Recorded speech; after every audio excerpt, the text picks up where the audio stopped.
মিশু শুনতে পাচ্ছেন? হ্যাঁ, শুনতে পাচ্ছি। বৃষ্টির ভিতরে যাওয়া হয়েছিল বা ভিতরে যাওয়া হয়েছিল বা যে বাচ্চারা সেটা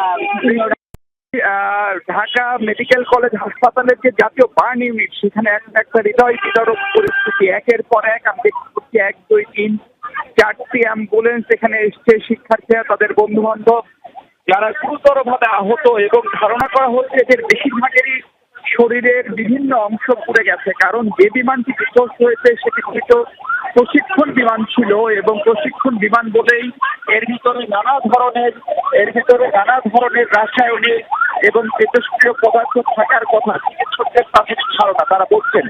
এবং সেই প্রক্রিয়ার অংশ হিসেবে বিমানটি যেখানে বিধ্বস্ত হয়েছে সেই ছবি আসলে অনেকগুলো ব্যস্ততা উপযুক্ত না। আমরা একটু দূর থেকে দেখানোর চেষ্টা করছি, এবং সংখ্যাও আসলে গুণে শেষ করতে আমরা পারছি না।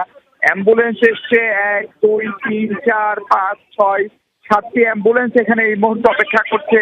অ্যাম্বুলেন্স ভেতরে যেতে পারছে না, কারণ এক একটা অ্যাম্বুলেন্স থেকে আহত যে সমস্ত শিক্ষার্থীরা এসছেন, ছোট ছোট মানুষ, একেবারে স্কুল কলেজের বাচ্চা শিক্ষার্থী। আমরা যতটুকু চোখে দেখতে পাচ্ছি তাদের শরীরের একটা বড় অংশ, স্কুলের পোশাক অনেকের খুলে ফেলতে হচ্ছে, এবং তাদের পিঠ, বুক, চোখ, মুখ, শরীরের বিভিন্ন অংশ খুব বড় ধরনের বার্নিং। ছোট ছোট শিশু, নিষ্পাপ শিশু, তারা কোনো ধরনের অপরাধ না করে তারা যে পরিস্থিতিতে ছিল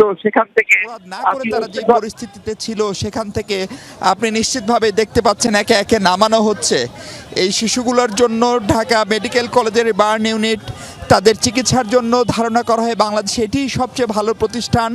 ফলে সেখানে তাদের আনা হয়েছে, এবং তাদের অনেকের সঙ্গেই তাদের অভিভাবকরাও নেই। কারণ আপনি জানেন মাইলস্টোন যে স্কুল এবং কলেজটি, তাদের শিক্ষার্থীর সংখ্যা অনেক, এবং তাদের অনেকগুলো ক্যাম্পাস, এবং সেই ক্যাম্পাসের ভেতরে কারা কারা কোন জায়গায় ছিলেন বাবা মারা হয়তো ঠিকমতো এখনও জানতেও পারেননি, আসতেও পারেননি।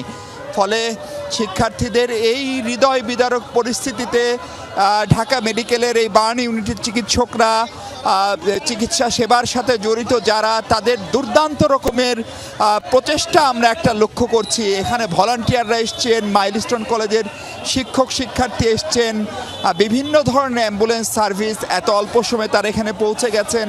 পুলিশ রাস্তা আটকে দিয়ে যেভাবে হোক অ্যাম্বুলেন্সগুলোকে পার করার চেষ্টা করছেন।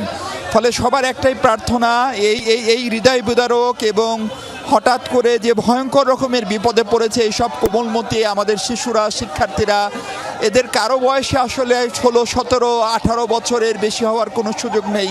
কারণ বেশিরভাগ স্কুলের শিক্ষার্থী, কিছু মনে হলো আমার কাছে তারা হয়তোবা কলেজের শিক্ষার্থী হতে পারে, অর্থাৎ উচ্চ মাধ্যমিক প্রথম বর্ষ বা দ্বিতীয় বর্ষের শিক্ষার্থী তারা। ফলে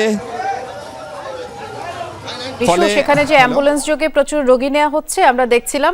তবে একটি বিষয় একটু আপনাকে অনুরোধ করব, আমাদের ক্যামেরায় যে সহকর্মী আছেন, যেহেতু সেখানে আপনি বলছিলেন যে বার্ন ইনস্টিটিউটের রোগীরাই আসছেন, বেশি পুড়ে যাওয়া বা ঝলসে গেছে এরকম রোগী যাতে আমরা না দেখাই, কারণ অনেকে হয়তো সেটি দেখে কষ্ট পাবেন বা দেখতে পারবেন না। আরেকটি বিষয় একটু আমাদেরকে জানাবেন, আমরা যেমনটি জানাচ্ছিলাম দর্শকদেরও, যে উত্তরায় যেহেতু এই ঘটনাটি ঘটেছে, মিশু আপনি যেহেতু সেখানেই আছেন, উত্তরায় চিকিৎসক সংকট দেখা গেছে এবং আহ্বান জানানো হচ্ছে উত্তরায় যাতে চিকিৎসকরা গিয়ে যোগ দেয়। আরেকটি খারাপ খবর, একটি বেদনাদায়ক খবর, আমরা যেমনটি বলছিলাম স্কোয়াড্রন লিডার তৌকিরের কথা, তিনি মারা গেছেন, তার মৃত্যুর খবরটি নিশ্চিত করা হয়েছে। মিশু ইতিমধ্যেই আমরা শুনে আপনাকে জানিয়ে রাখলাম, এবং বারবার যেটি বললাম, যেহেতু প্রচুর মানুষ সেখানে আহত হয়েছে, প্রচুর মানুষ, রোগী যারা আছেন, যারা পুড়ে গেছেন বা ঝলসে যাওয়া রোগী আছেন, তাদেরকে আমরা না দেখানোর আহ্বান জানাচ্ছি। এবং যিনি ছিলেন প্রশিক্ষণ পাইলট, যিনি ছিলেন সেখানে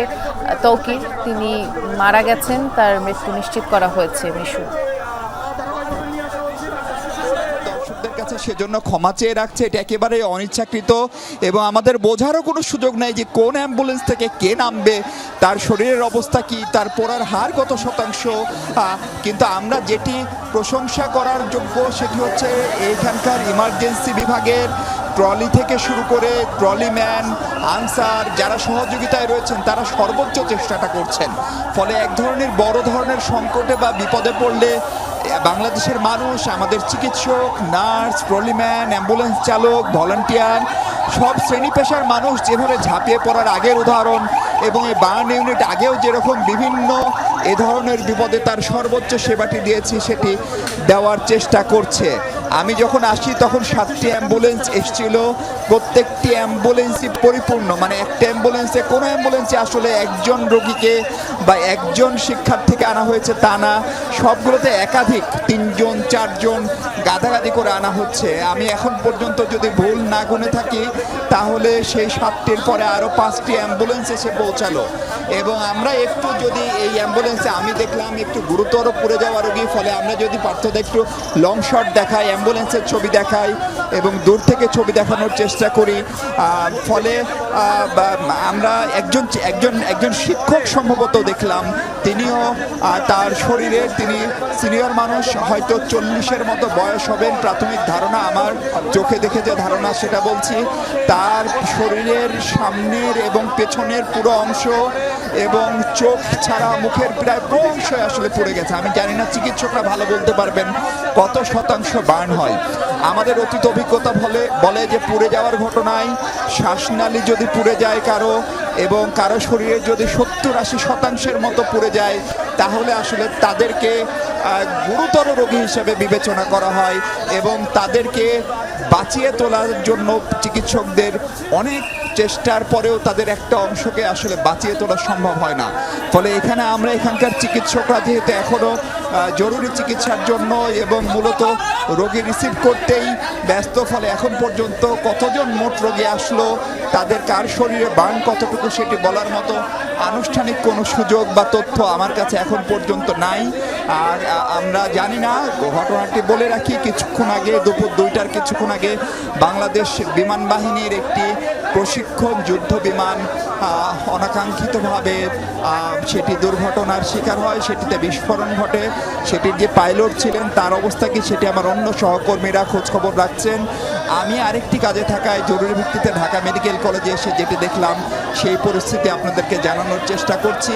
প্রাথমিক ধারণা হচ্ছে এখন পর্যন্ত অন্তত 32 থেকে 33 জন গুরুতর পুড়ে যাওয়া রোগী, যাদেরকে উত্তরার নিকটস্থ কোনো হাসপাতাল, এমনকি বাংলাদেশ সশস্ত্র বাহিনীর যে সম্মিলিত সামরিক হাসপাতাল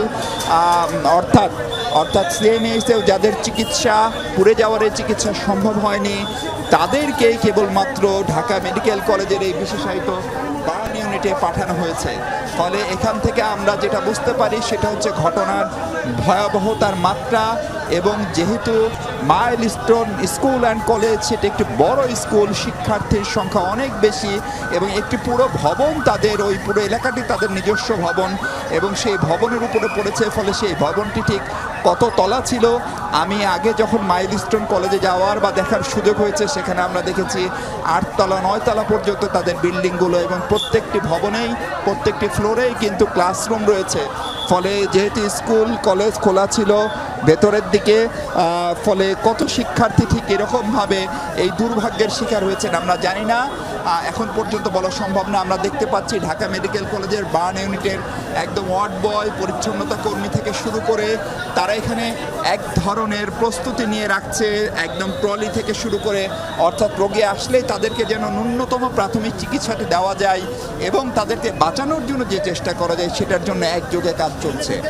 এটি এমন একটি ঘটনা যে ঘটনার জন্য আসলে কাউকে সরাসরি দোষারোপ বা দায়ী করার সুযোগ নেই, কিন্তু তারপরেও আমাদের চিকিৎসকরা সেটি করছেন। এই মুহূর্তে আমরা দেখছি যে 12টির মতো অ্যাম্বুলেন্স আমি আসার পরে থামলো এবং সব মিলিয়ে একটা প্রাথমিক ধারণা ওয়ার্ড বয় বা যারা রিসিভ করছেন বা পুলিশের কর্মকর্তা, তাতে 30 থেকে 32 জনের মতো রোগী এরই মধ্যে হয়তো এখানে এসে পৌঁছেছেন। সংখ্যাটি একটু এদিক সেদিক হতে পারে, যদি কম বেশি হয় সেটি আমাদের অনিচ্ছাকৃত ভুল। আমরা এটিও দেখছি যে বার্ন ইউনিটের বিভিন্ন চিকিৎসক যারা এখানে হয়তো ডিউটিতে ছিলেন না তাদেরকেও ইমার্জেন্সি ভিত্তিতে কল করা হচ্ছে, একের পর এক সে চিকিৎসকরাও আসছেন।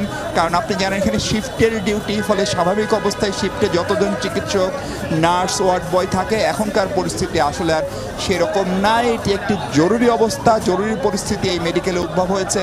ফলে বার্ন ইউনিটের পরিচালক এবং কর্তৃপক্ষের পক্ষ থেকে হুইল চেয়ার থেকে শুরু করে সব ধরনের অ্যারেঞ্জমেন্ট করে রাখা হয়েছে এবং কর্তব্যরত বাইরে, শিফটের বাইরে যে সমস্ত চিকিৎসক ছিল তাদেরকে তারা জরুরি ভিত্তিতে তলব করেছেন, তারা আসতে শুরু করেছে।